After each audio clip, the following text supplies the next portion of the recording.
Ngopiin, ngobrol bersama pribadi inspiratif kali ini berjudul Marhendra, the leader of leading property companies. Nama saya yang dari orang tua murni itu Marhendra. Bapak saya itu aktivis Marhaen. Sebelum lulus saya udah kerja sebenarnya, udah suruh kerja. Saya waktu itu tugas di Makassar. Rezeki saya tiba-tiba saya jadi pimpinan, jadi CEO lah di grupnya gitu. Berkat dan hoki itu ternyata juga nggak berjalan sendiri setelah nggak berjalan sendiri. Bagaimana kita juga berrelasi dengan alam, dengan orang dan lain-lain. Ada kerja keras juga, ada trust juga, ada hoki juga, ada keberanian juga. Ya kan integritas. Integritas. Dari 21 company yang operation itu 11 atau 12. Ya semua di bawah saya. Saya kan direktur operasional. CEO Group ya. Ya.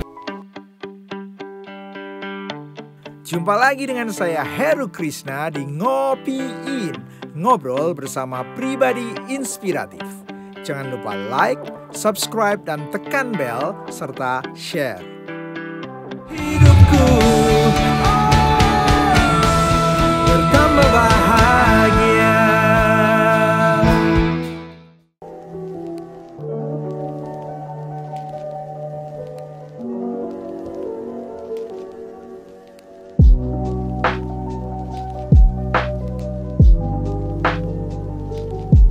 Sahabat Ngopiin, ngobrol bersama pribadi inspiratif. Salam sehat, salam bertambah bahagia. Saya buka masker. Kita jaga jarak walaupun Pak Marhendra, tamu kami, tamu kita. Nah, bukan tamu, saya yang tamu sekarang karena saya datang di kantor yang besar ini. Beliau itu sudah vaksin, ya kan. Tapi tetap prokes ya dan sebagainya. Saya masuk ke ruangan. Tetap saya juga bawa masker kok. Baik, sudah disebut namanya. Beliau adalah Pak, saya bacanya kalau di website grupnya perusahaan atau apa, AH Marhendra. Nanti biar beliau jelaskan itu. Kita akan menimba dari pribadi inspiratif ini tentang ide, semangat, karya, bagaimana bisa menjadi Chief Operating Officer, CEO di sebuah grup properti besar, Spring Hill, dan juga hal lain, juga harapan beliau terhadap bangsa kita, bangsa Indonesia. Pak Marhendra, terima kasih. Saya sudah diberi kesempatan, diberi waktu di tengah kesibukan. Pak Marhendra, CEO dari Spring Hill ini. Kalau yang ikut kami nih, kantornya keren, tinggi, view-nya bagus. Tadi kami juga datang ke sini, beliau lagi rapat, jadi sibuk banget. Ini istimewa dikasih kesempatan. Langsung saja kita ngobrol ya, Pak Marhendra. Biasanya di forum kami itu yang pertama ditanya arti nama, pemberian dari orang tua. AH Marhendra, apa itu Pak artinya? Nama saya yang dari orang tua murni itu pertama waktu lahir itu Marhendra. Marhendra. Wow. Waktu itu bapak saya itu aktivis Marhaen. Oh. Jadi bapak saya itu Marhaen yang jadi pegawai negeri. Aktivis Marhaen yang jadi pegawai negeri ternyata bapaknya Pak Marhendra.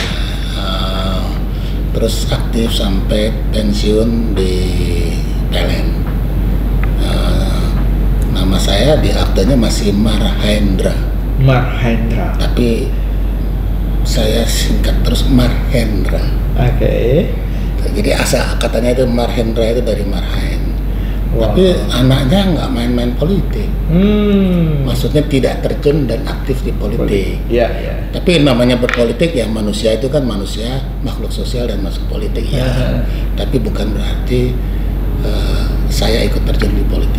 Waktu itu kalau bapak saya masih TNI Tulen, saya sering-sering dibawa rapat-rapat akbar di Senayan dulu zamannya saya masih kecil.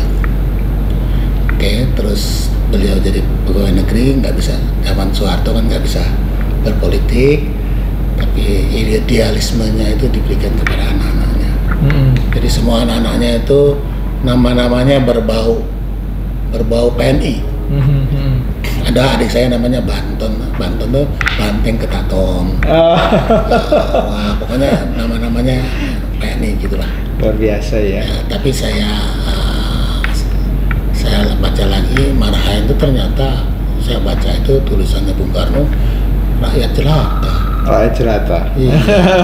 Selama pandemi ini ngantor hanya Senin. Hanya Senin. Sisanya golf. Oh, iya kan? Enak ya. Inspiratif ya, pasti banyak nih sahabat semua yang pengen seperti itu. Ngantor seminggu sekali, sisanya golf. Ya, Marhen. Ya, jadi tapi bukan berarti nggak kerja. Ya. Kerjanya kalau udah setiap pimpinan hari, udah karena pimpinan tuh di mana aja, ya kan? tekenan tuh datang ke rumah. Oke. Cuma ya golf juga sebenarnya saya dalam rangka olahraga, cari matahari dan lain-lain, terus nerusin hobi untuk pensiun nanti lah. Siap. Nah, sebenarnya saya di grup ini sudah boleh dikatakan turun pangkat. Turun pangkat? Iya, tapi powernya luar biasa. Powernya naik pangkat. Kenapa? Sebelumnya saya CEO di grup besar, Lipo. Oh. Saya di CEO di Lipo Sentul City, pernah jadi CEO. Saya pernah jadi CEO di Makassar, Sentul City. Pokoknya grupnya Lipo. Grupnya Lipo, di Makassar sebagainya. Jadi saya cukup lama dengan Sentul, mungkin 13 tahun. 13 tahun. Sebelumnya saya di grup Jaya di BSD. Grup Jaya. Tapi memang yang satu dari konsistensi saya, sejak lulus saya memang bergerak di bidang properti. Oh, sejak lulus di properti. Ya, jadi saya nggak lari kemana-mana. Properti ya Pak? Iya, jadi kalau udah ngomongin properti, setidak-tidaknya baunya saya udah tahu gitu. Memang pendidikannya ini Pak, terkait properti atau mungkin sipil atau apa gitu? Memang. Iya, backgroundnya saya dulu sipil. Sipil, terus dari Bandung. Sekolahnya saya ITB? Iya, dari ITB. Teknik sipil ITB ya. Saya menguasai kuliah di sana karena cukup lama. Oke. Orang lain kalau cepat kan nggak menguasai. Saya cukup lama, 7 Bisa tahun. aja. 7 tahun. Saking menikmatinya kuliah ya. Saya dulu aktif sana sini, kadang-kadang antara kuliah dengan kegiatan kampus nggak tahu mana yang prioritas.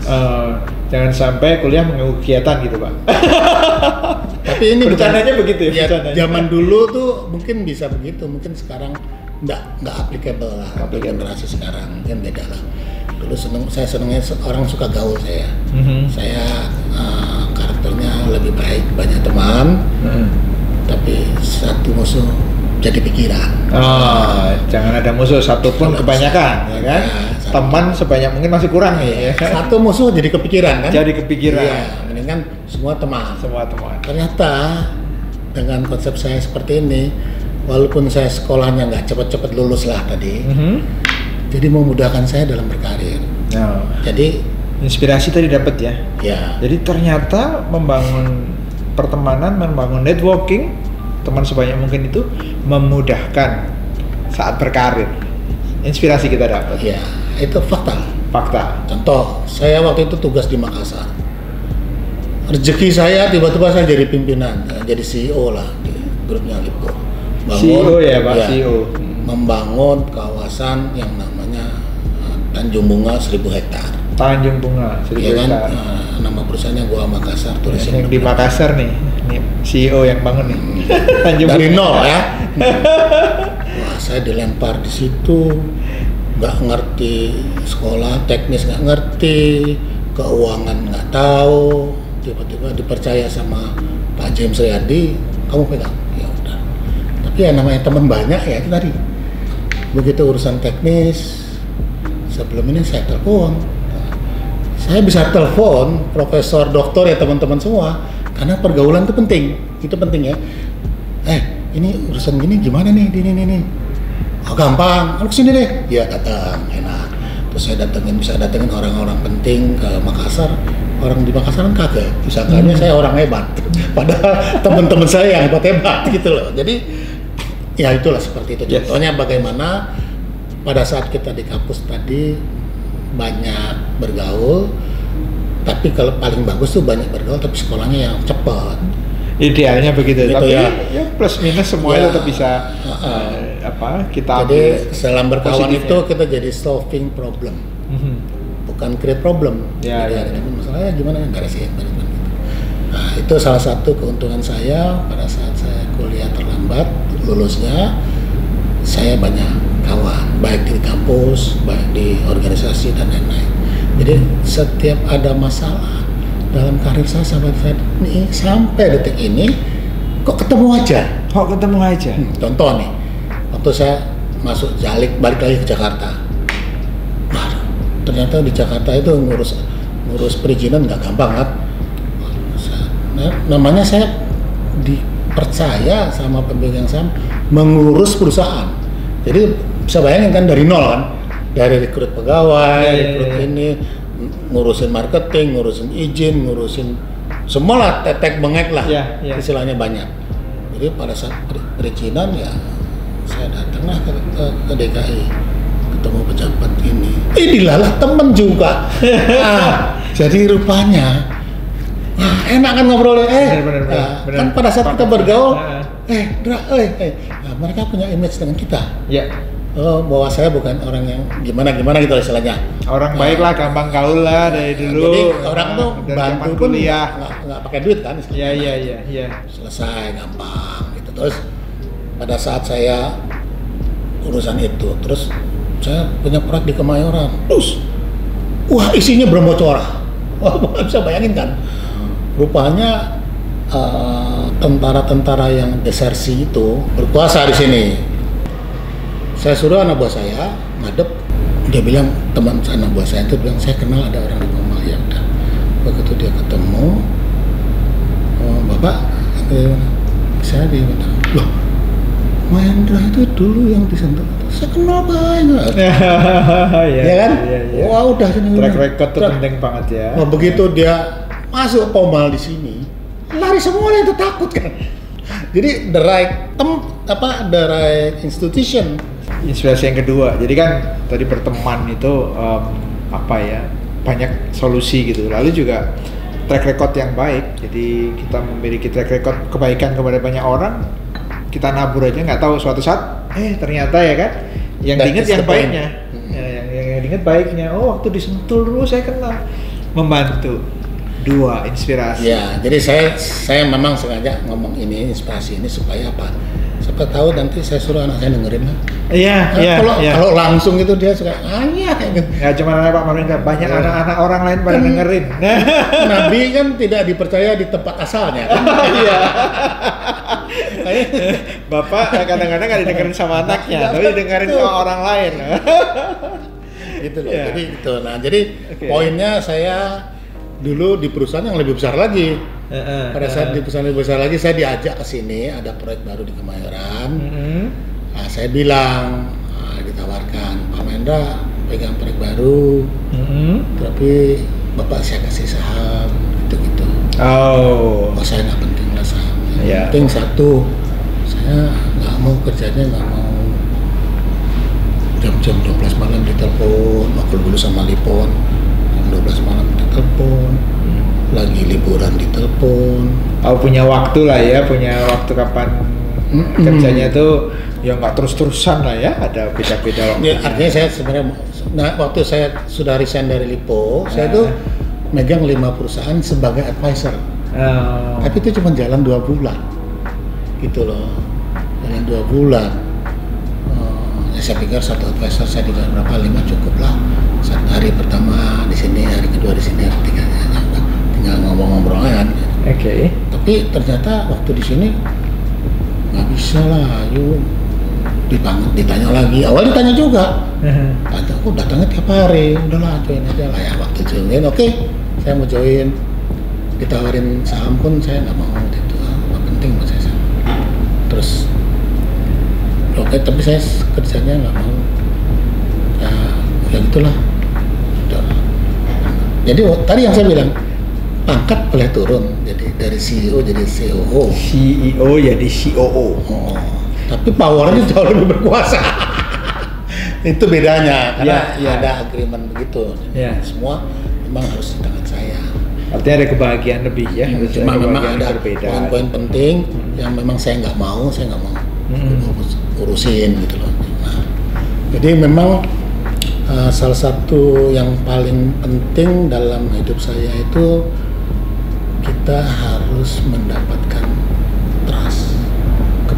Kepercayaan. Salah satu yang penting itu harus mendapatkan trust, kepercayaan. Karena pemegang saham waktu melihat saya ini kan kepercayaan. Ya. Dia suruh kelola saya proyek sebesar ini, uang sebesar ini, policy sebagaimanapun juga. Itu rupanya trust itu yang jadi bumerang buat saya. Pengen pulangnya sore-sore. Karena sudah dipercaya, berarti kan tanggung jawab yang jalan. Ya kalau belum kelar ya nggak pulang, tetap pulangnya malam lagi. Tapi kerjanya beda dengan sukacita. Dengan memang maunya saya gitu loh. Beda kan. Nah, gitu loh. Dan itulah saya di sini punya kebebasan, mungkin saya udah 15 tahun. Dari nol. Sebelumnya berapa tahun sih Pak karir sampai menemukan yang sekarang ini ya, yang di Spring Hill ini? Berarti total dari lulus kuliah sampai Bapak akhirnya ketemu bisa kurang lebih negosiasi untuk lebih bebas, ini berapa tahun? Dari kuliah sampai saya lulus, sebelum lulus saya udah kerja sebenarnya, sudah kerja. Waktu di Bandung, belum lulus saya tukang main ke suatu teman punya developer, bukan teman.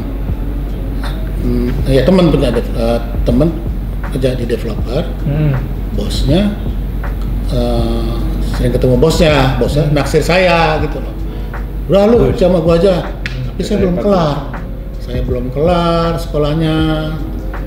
Ya gini berapa 2 tahun lah saya kerja di situ, tidurnya di situ, tidurnya di ruang direksi yang ada sofanya, yang bangunin bos saya. bangun karena di situ ada kamar mandi di situ, jadi dia tuh yang bangunin, yang ngawinin juga dia akhirnya. Waktu itu saya udah pacaran kan, udah kamu kawin aja lah, nggak punya duit, dibiayain saya semua, jadi emang oke lah. Nah itu trust. Dari situ saya tahun berapa tuh Pak yang kerja tadi? Saya masih kuliah, ingat nggak? Sekitar 85 ya, 85 masih. Jadi kenapa tadi kuliahnya juga gak lama karena gaul, tapi juga karena kerja. Lulusnya 87. Kuliahnya mulai 80, bayang 7 tahun kan? Ya, tapi ada kerja juga. Saya jadi bukan semata-mata lama karena mau lama, tetapi selain banyak gaul juga karena udah kerja. Ya tapi maksud saya konsep kayak gini belum tentu sekarang applicable loh. Tapi untuk sekarang persaingan lebih susah. Ya, tapi untuk networking tetap. Networking tetap bisa. Tapi diperlukan. Sekarang kan jadwal ketat, semua susah lah. Beda lah dengan dulu ya. Saya kan tahu anak saya juga sekolah juga kan sama. 85 berarti sekarang sudah berapa tahun nih? Hampir. Terus saya gabung di sini 2002. Iya. 2002. Ya, 17 tahun berarti ya. 2002, 2001, kita 17 tahun Pak, 17 tahun ya. 2002, betul? 2021 kan sekarang 17 kan? Tahun saya baru mendapatkan tempat yang bebas gitu loh, kerjanya enak gitu loh. Tapi kalau dari sisi karir, dari 85 saya jadi CEO pertama kali tahun 92, 93. 85, 92 udah 7 tahun tuh, ya kan? 85 ke 92 kan 7 tahun. 87 lulusnya 87, berarti 5 tahun udah jadi CEO dong, cepet juga loh karirnya. Iya kan? Cepet. 5 tahun udah jadi CEO 92. Terus habis itu 92 masuk ke sini tahun di Spring Hill-nya tahun. Ini kan muter tuh, itu di Lipo tuh 92 tuh. Nah, 92 saya sorry maaf, koreksi. 92 saya di Lipo. Ya. Tapi waktu saya 87 lulus kan 88 saya pindah ke BSD. Kerja di BSD 88 sampai 92 ya. Nah, 92 saya di Lipo sampai 2002 lama tuh Pak. 11 tahun ya. 92 sampai 2002 ya 10 tahun ya Pak. 10 tahun. Kurang lebih 11 lah, saya tahu saya lebih dari 10. Nah, terus di sini 2003 kan baru mulai Jadi kalau di 2003 mulai di sini sampai sekarang. 15 tahun. Jadi di sini sekarang udah 18 tahun ya.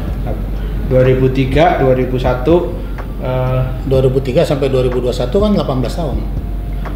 Ya, betul 18 tahun Pak. Di Spring Hill, ya. Ya, lebih lama menikmati di Spring Hill-nya. Iya kan? Iya kan? Bahkan orang-orangnya yang bilang, Pak Menda lebih nikmat daripada iya, saya kalau mau pergi saya nggak perlu ngomong sama pemegang saham. Kan di atas saya ada CEO yang jarang aktif. CEO saya datang seminggu sekali kan. Iya. Yang jarang aktif dan itu teman juga. Karena dia yang minta kan. Iya. Jadi saya kalau mau pergi kadang-kadang lupa udah pergi baru ngomong, aku udah pergi kan. Saya dipercaya lah sama pemegang saham. Iya. Jadi beda waktu saya di Lipo, saya sebagai profesional. Tetap dipercaya Pak sebenarnya. Ya, cuma tetap dipercaya. Hubungan kerja beneran sehingga jam 12 malam pun ditelepon. Artinya tetap kalau masih menjadi lagi di Bangkok suruh pulang. Oh gitu ya? Ya kayak begitu. CEO ya Pak? Waktu itu jabatannya CEO. Nah, nih kalau teman-teman sahabat semua bilang, oh CEO itu, wah enak ya. Ada enaknya pasti, mungkin gaji besar, besar. Tapi ternyata ada hal yang kadang-kadang kita nggak lihat dari balik itu ya kan? Iya. Ternyata CEO pun juga sama pemegang saham bisa suatu-waktu ditelepon lagi di luar negeri loh, lagi liburan loh, bisa balik juga. Jadi ada kadang orang Jawa bilang uang sinawang, kadang cara kita melihatnya. Nah ini ya kan Pak. Tapi itu yang menyelamatkan saya. Oh gitu. Karena saya ingat itu waktu saya dipanggil sama bos saya lagi di Bangkok, habis dari Pattaya, main-main di pantai, surfing. Sedap. Terus sampai di Bangkok, dari Pattaya sampai di Bangkok, anak saya ngelihat Phuket. Anak saya bilang, ayah kita ke Phuket, gitu kan? Tuh saya baru tahu ternyata dari Bangkok ke Phuket mesti ada pesawat. Iya. Atau naik kereta 1 malam kalau nggak salah ya. Saya nggak tahu lah. Ibu saya bawa ibu dan mertua saya, dua perempuan. Wah malas lah jauh jalan gini gitu. Saya ditelepon sama Pak James, kamu pulang. Ada pejabat yang harus kamu temenin. Wow. Baru berobat dari Singapura. Pejabat itu dekat sama saya. Kamu temenin dia, ditaruh di rumah sakitnya Lipo gitu kan. Ya nggak bisa, aku juga nanti yang menyelamatkan. Saya sampai Jakarta, dengar itu Aceh gempa. Oh iya yang tsunami dan di sana juga kena tuh.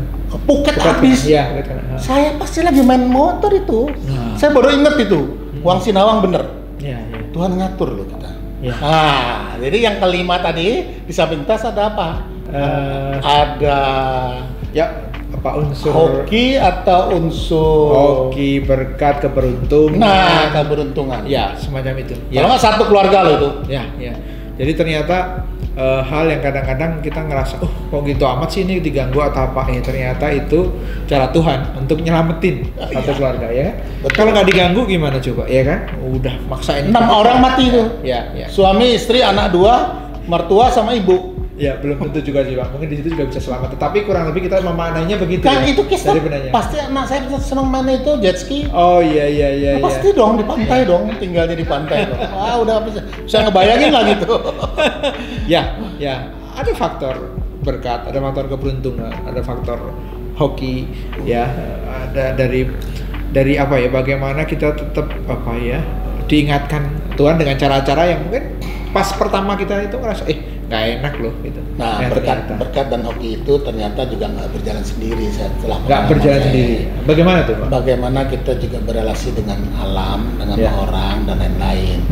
Kalau kita suka menyakiti orang, suka menipu orang, nggak muncul itu. Ya, tabur tuai ya. Kalau kita sering bantu orang, bantu kan ada yang dalam bentuk materi, ada yang dalam bentuk spirit, ada yang dalam bentuk menemani dan lain-lain, macam-macam lah, memperhatikan pergaulan. Nah, ternyata itu menurut saya mempengaruhi.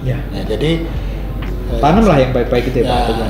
Pada saat kita menanam itu mungkin di situ ada hokinya. Makanya banyak teman-teman ngomong Pak Mahendra itu hokinya gede. Ya mungkin iya juga, tapi juga di samping itu saya pelihara hoki itu. Untuk tadi. Iya. Jadi wah gimana sih orang bisa hokinya gede, bisa beruntung gitu. Mungkin kalau dari inspirasinya ya kita berbuat baik aja. Masalah kapan kita memetik, kita nggak tahu. Tuhan kasihnya kapan. Tapi tugas kita sebagai manusia ya Pak, menanam kebaikan, memelihara kebaikan itu atau tadi memelihara hoki itu ya kan. Kita nggak tahu kapan memetiknya, tapi tugas kita adalah itu. Ada yang mengatakan karma, ada yang mengatakan hukum tabur tuai dan sebagainya. Tapi kurang lebihnya saya nggak ngerti orang ngomongnya apa. Iya. Tapi faktanya begitu, dan dalam perjalanan hidup saya banyak sekali refleksi. Kebetulan itu terjadi. Kebetulan baik itu terjadi. Iya. Banyak sekali. Jadi tapi kalau jangan berarti saya nggak kerja keras. Dari saya statement saya pulang malam itu artinya saya juga kerja keras. Nggak ada orang hoki juga nggak kerja keras. Pokoknya diem aja, duduk terus Pak, saya nunggu hoki gitu nggak mungkin. Nggak ada. Hoki itu datang bagi orang yang siap mungkin ya Pak ya. Iya, yang siap itu dalam bentuk kerja keras, dalam bentuk doa ya, dalam bentuk kesungguhan gitu. Jadi saya maunya dalam hal ini bukan berarti saya nggak kerja keras, saya kerja keras juga. Tapi juga ada kerja cerdas. Kerja keras, ada kerja cerdas juga. Jadi poin-poin itu yang membuat kita selalu bisa maju. Kalau kurang pasti hambatan ketemu aja. Kalau kita banyak memberi, banyak berderma dan lain-lain, nolong orang, hambatan tetap ada juga. Dia bilang nggak ada, manusia nggak ada yang mulus. Tapi kita bisa menyelesaikan. Karena ada hambatan yang berat, ada yang enggak. Iya, betul. Ya, hambatan-hambatan yang berat yang kita nggak bisa selesaikan, tiba-tiba misalnya orang yang kita cintai dan lain-lain tiba-tiba kemalangan, itu kita nggak bisa apa-apa. Itu kan hambatan yang paling. Sampai saat ini saya nggak mau kayak gitu terjadi. Dan itu saya belum tahu apakah saya udah siap atau belum, saya nggak tahu. Jadi setiap orang dalam hidupnya punya masalah, bagaimana selagi masih hidup ya, kecil atau besar, bagaimana cara menanggapi, melihat dan solusinya. Juga apa yang kita tanam selama ini juga akan mempengaruhi apa yang kita alami sekarang dalam konteks mungkin masalah itu atau dalam konteks kehidupan secara umum gitu. Itu pengaruh lah. Kejadian pengalaman waktu saya ke Taipei, ke Taiwan, survei, nyampe Taiwan. Survei apa tuh Pak? Survei lift. Oh, survei lift. Home elevator. Begitu sampai di sana, saya sama-sama direksi pegang saham. Sampai sana malamnya dapat kabar anak saya masuk ICU. Malam itu saya cari tiket pulang nggak ada, jadi besokannya saya pulang. Tapi saya herannya pemegang saham, CEO direksi yang lainnya pada ikut saya, nggak mau melanjutkan. Sana ya? Luar biasa mereka. Saya pulang. Sampainya malam lah, jauh juga kan. Itu di Spring Hill atau di Spring Hill? Oh, di Spring Hill ya? Di Spring Hill. Baru itu. Terus saya masuk di situ, pulang, ternyata anak saya kena DB. Lagi rame-ramenya DB. Tapi yang nggak tahu saya, itulah tadi saya bilang pergaulan. Itu nyari darah putihnya kan nggak gampang. Dan ngantri di Keramat, orang itu bantu saya. Untuk nyari darah golongan B, ya, darah putih itu ternyata saya baru tahu 10 darah merah dijadiin 1. Oh gitu. Untuk karena infus darah putih kan, ada eritrosit punya infus. Saya baru tahu sih. Ya, terus ada darah merah. Ya itu. Ternyata saya juga baru tahu, dan itu pun harus minimum beratnya sekian kilo dan lain-lain. Karena rumah sakit penuh udah nggak bisa apa-apa. Ya. Nah, di situ saya merasa kita dapat kesulitan kan, tapi yang nolong banyak. Ada nyari ini, uang pun nggak masalah, padahal saya di luar. Ada teman pakai uang saya dulu dan lain-lain, nggak ada masalah, dulu nggak ada asuransi segala macam, udah semua beres. Sebahagia, tiap malam ditemenin teman nunggu dan lain-lain. Jadi sebenarnya nggak ada orang yang nggak pernah ada masalah. Ada apa namanya? Nggak pernah ada orang yang nggak ada masalah. Pasti ada aja. Cobaan ada aja. Tapi cobaan yang kita sanggup lakukan, yang dikasih sama Tuhan itu yang paling enak lah. Yang kita nggak sanggup untuk lakukan, jangan sampai terjadi. Itu yang saya tahu. Nah itulah. Jadi itu dari poin-poin saya itu, poinnya intinya ya, kalau kita bekerja, kalau kita bergaul dengan hati nurani, bekerja bergaul dengan hati nurani, tanpa ngakalin orang, berniat jelek ya. Dan kita hadir di sana untuk memberikan kegembiraan, ini segala macam. Itu menurut saya yang terbaik dalam Baik. Jadi untuk apa sih kita hidup? Apa yang kita mau dalam hidup kita kan? Satu bahagia. Ya. What do you want in your life? Ya. Happiness. Bahagia. Nggak ada lagi bahagia. Ya. Begitu loh. Bukan kenikmatan. Kalau kenikmatan tuh hedonisme. Ya. Kalau bahagia beda. Bantu orang kan bahagia. Ya, betul, bahagia. Tuh. Bahagia dari dalam, kalau kenikmatan, kesenangan ini duniawi kita beli gitu ya, Pak. Kalau bahagia sebenarnya kan membagi, sharing atau itu dari dalam. Bahagia itu bukan hanya dari materi. Ya, betul. Banyak hal. Banyak hal lah. Ya. Kalau kesenangan baru mungkin ya, senang-senang hedon itu mungkin bisa di materi. Pak, itu kan tadi banyak inspirasi sekali, banyak banget dari sisi dan kehidupan. Tapi dari sisi karir tuh Pak, sebenarnya kan gimana sih? Jadi apa memang karena Bapak itu memang basicnya di sipil, lalu kerjanya di properti. Jadi memang itu semakin tahun tuh semakin mendalami ya. Jadi menjadi banyak mengerti gitu. Jadi kalau ini biar pelajaran kalau orang pengen berkarir gitu loh. Ini kan secara expertise-nya maksudnya. Secara keahliannya. Kalau tadi kan secara kehidupan ya sudah secara keahliannya gitu. Jadi sebenarnya gini. Sipil dengan properti itu ilmunya cuma kepake 10%. Oke. Ilmu lainnya itu lebih banyak ke manajerial. Ya, manajerial. Ya, tadi saya bilang, kita kalau ada masalah dalam pekerjaan kita jangan ditunda. Diputuskan, karena pada saat kita tunda hari ini, besok muncul masalah baru kan. Nah kalau kita tunda aja sebulan, berapa banyak masalah yang kita harus pegang, bikin kita pusing. Jadi saya orang yang nggak mau bertele-tele, jadi kalau ada masalah segera diputuskan. Jangan tunda. Jangan ini. Kalau perlu saya naik sampai ke atas. Saya kejadian pernah saya waktu itu bukan di top. Misalnya saya waktu di Lipo, saya cuma project manager, ada masalah gitu kan, saya kejar. Di Indonesia jarang project manager tuh ngejar-ngejar ke direktur keuangan untuk pembayaran kontraktor. Saya paling berani. Wow, ini karena saya berpikir, ya? Bukan. Kita maksudnya kan ya, di lapangan saya tekan kontraktor ya, untuk mengerjakan itu. Tapi kontraktor kalau nggak ada uangnya, nggak ada darahnya, dia juga nggak bisa apa-apa. Dia mesti bayar material, dia mesti bayar orang, upah dan lain-lain kan, nggak bisa kan. Jadi, solusinya dia punya tagihan di kita kan. Tapi di sana kan banyak, di kantor pusat itu kan banyak sekali prioritas yang mesti dibayarkan dong, bukan hanya kita dong. Saya berani naik ke atas. Saya bilang tolong ini dibayar, kalau nggak proyek saya nggak jalan. Ini mana. Manajer proyek yang baik. Jadi saya ngalamin jadi subkon, jadi kontraktor ya. Ini kalau dapat kayak gini, aduh saya bersyukur banget. Nah, makanya. True, you right. Kawan saya sekarang yang paling banyak kontraktor dan supplier. Oh, ya kan. Karena apa? Ya karena itu. Betul. Karena saya kalau marah-marah, kalau di lapangan keras-keras, tapi pada saat kewajibannya si developer, saya juga berusaha. Betul. Begitu. Itu profesional ya. Artinya ini justru kebalikan dari karena polisi. Saya lihat banyak juga project manager manager tuh untuk ngurusin duit agak segan-segan, takutnya dia ada terima sesuatu. Saya feeling itu. Saya enggak.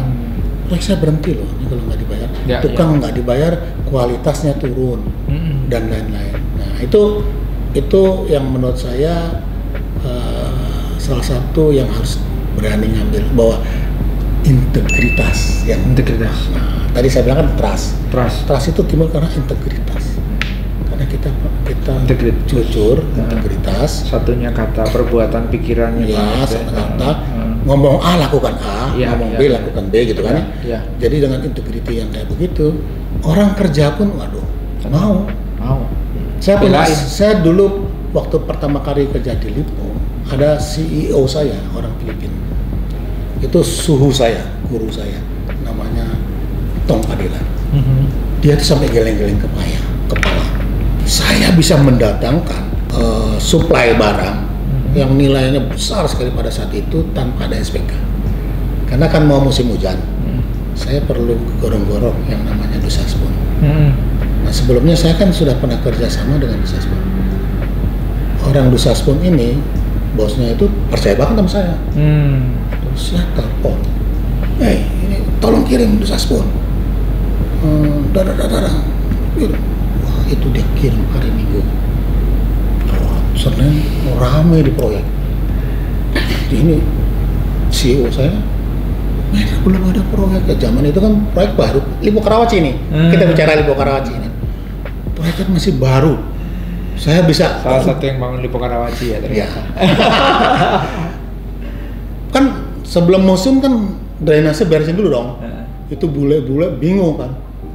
Wah, terus karena saya punya confidence bahwa pada saat itu gorong-gorong yang terbaik adalah mereknya Desasmond dan harga yang terbaik pasti saya yang punya. Karena saya nggak ada titip-titip kan. Kalau ada yang lebih murah dari Jakarta, saya berhenti, saya ngomong gitu. Akhirnya si bos saya nama Tong Fadila, coba kenalin, temuin saya sama bosnya Desasmond, Pak Iron. Saya kasih ketemu. Saya kasih ketemu, jebret, ngobrol berdua. Dia malah promosiin saya. Mari kita, waduh kalau Pak Mahendra bla bla, nggak tahu lagi mana ngomongnya. Iya. Tapi saya percaya sama dia, saya disentuh, saya waktu itu kerja sama dia juga. Gitu. Saya kirim begitu dia minta, karena urusan ini kerja masih kelar, masih cepat. Udah musim hujan, drainase nggak jadi, proyek ini bakal delay. Wah, orang dulu itu bingung. Akhirnya proyek itu jalan lah. Proyek itu jalan, saya bisa menghemat banyak dana. Karena apa? Saya ngomong sama waktu itu sama CEO saya, kalau harga ini ada yang lebih mahal se-Jakarta dari yang harga saya punya, saya resign. Pasti kita punya yang paling murah.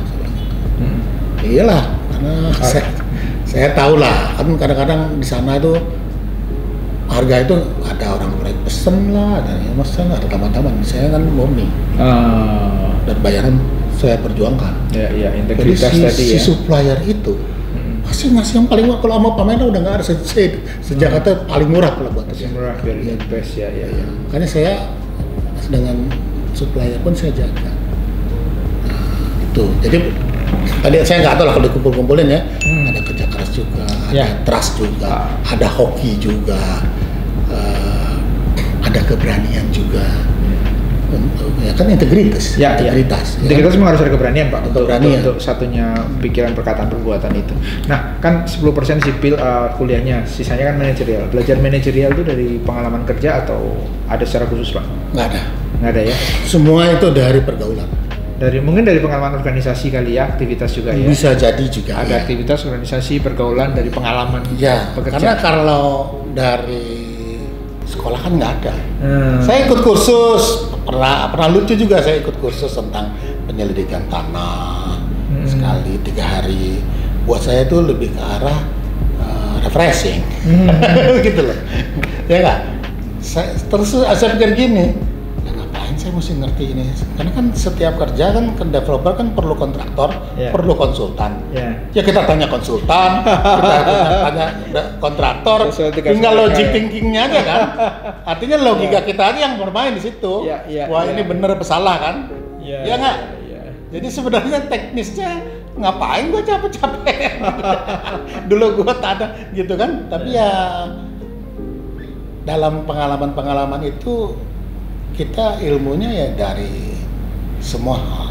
Dari teman main kan, dari supplier. Supplier itu lo kira nggak ilmu. Misalnya ya contoh lah. Belajar dari siapa aja gitu lah. Enggak, saya pasti cari saingannya dong. Di sini ceritanya apa? Di sini ceritanya apa? Saya tahu. Ya, misalnya kunci merek ini, kunci ini panggil, ini ceritanya apa, ya jadi tahu. Nah, jadi kita juga mendengarkan itu juga. Jadi belajar dari situ-situ sudah. Oke. Yang paling susah dipelajari dalam bisnis developer itu satu. Apa tuh? Marketing. Oh, yang paling susah ternyata marketing. Marketing paling susah karena apa? Dia berubah fungsi waktu. Kebutuhan orang tentang properti itu berkembang. Setiap generasi berbeda-beda. Dan itu selalu berkembang. Jadi itu yang saya terus belajar. Ya karena kalau saya nggak belajar, saya disangkain orang tua yang udah nggak punya pengalaman. Cuma mengenal pengalaman nggak bisa. Yang terbaru apa sih Pak kebutuhan properti itu sekarang? Kalau milenial kan yang pasti yang dia butuh yang simple. Ya nggak? Udah ke situ ya. Terus yang kedua dia butuh yang ada wifi-nya. Nggak ada wifi mati dia. Itu penting banget ya. Ya nggak? Oke, dia punya yang simple. kayaknya bukan yang Nawa yang tipe-tipenya yang gotik enggak lah. Terus nah sekarang juga dengan adanya pandemi ini berubah lagi loh. Tempat nggak perlu lagi harus di kota. Kalau wifi bagus, apa namanya istilah sinyal ya, sinyal bagus, betul. Di pinggiran juga nggak masalah. Tren properti gitu, pandemi beda lagi. Nah, itulah yang paling susah di properti adalah marketing. Dan itu saya terus belajar. Sistemnya. Terus belajar loh. Sistemnya, cara berjualannya. Udah karena tidak ada dalam dunia produk marketing, tidak ada produk yang bagus, nggak ada. Tidak ada produk yang hebat, nggak ada. Tapi adanya produk yang cocok dengan pembeli. Produk yang cocok ya.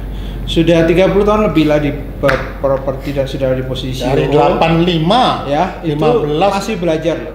Jadi yang muda-muda, yang masih lebih muda lagi bahkan gitu ya, jangan ragu untuk belajar terus. Belajar marketing lah ya. Ya, itu saya belajar terus lah marketing. Tren yang apalagi pemerintah ini polisinya perizinannya kan berubah-berubah. Dari sisi masalah pertanahan, masalah regulasi tentang perizinan itu kan berubah-berubah terus. Nah, kalau kita nggak ngikutin, belum perpajakan berubah terus. Iya. Nah, jadi gimana? Nggak mungkin orang nggak belajar. Betul. Terus belajar. Di balik, kalau kita lihat, waduh dia pimpinan properti besar, gedung-gedung tinggi apa dan sebagainya. Sibuknya banyak, belajarnya banyak ya.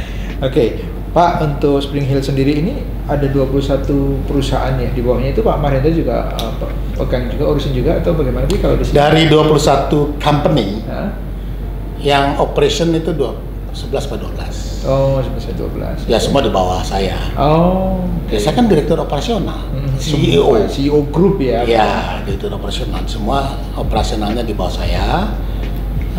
Jadi ya bisa ngebayangin lah, sejak pandemi kita kan punya proyek ada di Palembang, ada di Lampung. Ini pandemi lo ya? Iya, ada di Malang, ada di Bali, dan di Jimbaran, ada di Cengkareng, ada di Jati Asih.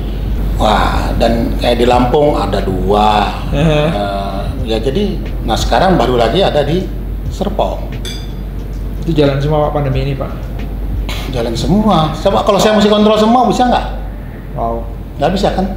Nah. Ini ekonomi lagi turun loh Pak. Iya. Jadi yang penting lagi tambahan dari saya itu bagaimana kita how to delegate. How to delegate. Memberikan delegasi kepercayaan. Iya, kepercayaan kepada orang. Tadi Bapak ditrust sama orang, dipercaya sama orang. Sekarang juga bagaimana mendelegasikan, mempercayakan kepada tim. Ya, kalau enggak kita mati. Ya. Ya, caranya ya kita mendelegasikan ke orang itu ya nggak segampang itu, ya ada kontrolnya juga. Kalau enggak yang ada manajer. Kalau kita membiarkan orang mencuri barang, ya kita yang salah dong. Yes, kita beri lingkungan yang nggak benar ya Pak, nggak tepat ya kan? Nah, dia ada kontrolnya. Bisa juga. jadi orang baik karena lingkungannya nggak baik, lama-lama jadi nggak baik. Pak, setelah ngobrol tentang tadi kan tentang prinsip-prinsip hidup, lalu tentang berkarir bagaimana, sekarang ngobrolin harapan Bapak sebagai warga negara dan juga sebagai ya salah satu pimpinan properti besar dan sudah punya pengalaman banyak di properti untuk bangsa kita Pak, bangsa kita, pandangan Bapak lalu harapannya bangsa kita ke depan bagaimana? Harapan saya ya satu ya, harapan saya. Apalagi nanti namanya dari Marhain. Iya, harapan saya satu ya, bahwa negara ini makin lama makin sedikit yang korup. Makin sedikit yang korup. Jadi artinya namanya mental itu harus diajarkan dari sekolah, mental kejujuran, integritas itu. Dari kecil ya Pak? Dari kecil. Dari PAUD kali Pak? Dari PAUD kalau perlu. Jadi jangan mengambil yang bukan haknya. Jangan mengambil yang bukan haknya. Terus yang kedua, dari kecil juga diajarin bagaimana bertoleransi. Bertoleransi. Karena itu sangat penting. Sangat penting. Kita hidup itu bukan sendiri dan bukan yang paling benar. Ya. Nah, harapan saya ke depan, kebebasan orang itu lebih dihargai. Baik. Karena keberagaman itu nggak cuma di Indonesia Pak, seluruh dunia ini beragam. Ya. Adanya beragam ya. Loh, ya kamu ngomongin Amerika demokrasi, coba sekarang kan kasihan Asia juga. Iya. Dibully juga kan? Iya. Jadi nggak harus negara maju. Ya. kita yang harus punya sendiri. Jadi yang kita juga harus bisa bergaul. Jadi toleransi ya. Satu tadi adalah mengenai jangan korupsi. Jangan jujur dari kecil. Korupsi. Yang kedua karena gini, toleransi. biangnya ekonomi kita tuh rusak itu karena banyak korupsi. Jadi pemerataan itu tidak adil dalam arti kata yang kerja keras dapatnya tetap kecil, ya nggak? Yang kerjanya santai dapatnya gede, gitu kan? Kerja cerdas gimana dong?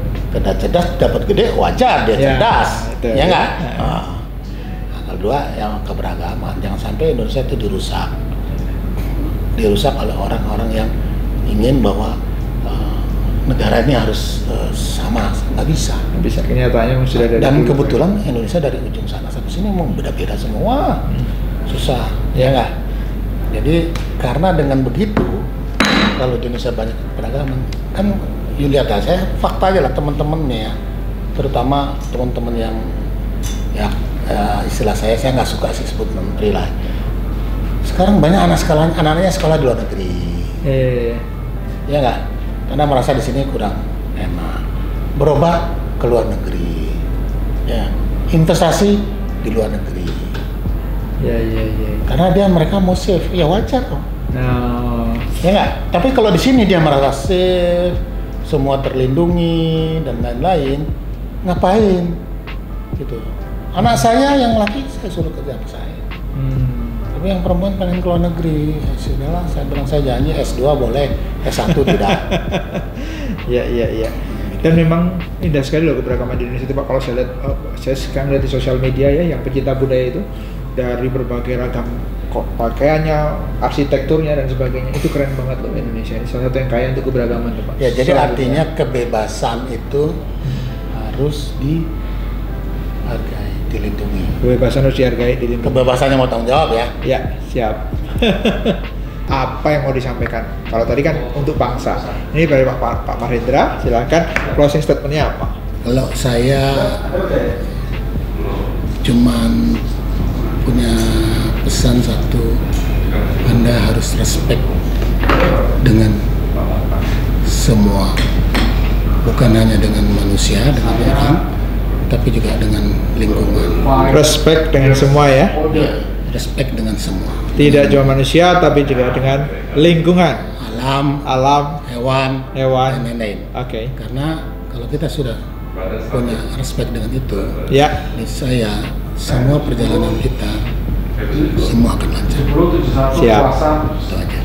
Itu Pak. Terima kasih Pak Mahendra, banyak sekali inspirasi, saya percaya banyak sekali tadi inspirasi yang kita bisa dapatkan, dan ini pasti menginspirasi, memberi semangat kepada sahabat semua. Sampai ketemu lagi di episode berikutnya. Salam sehat, salam bertambah bahagia. Sip.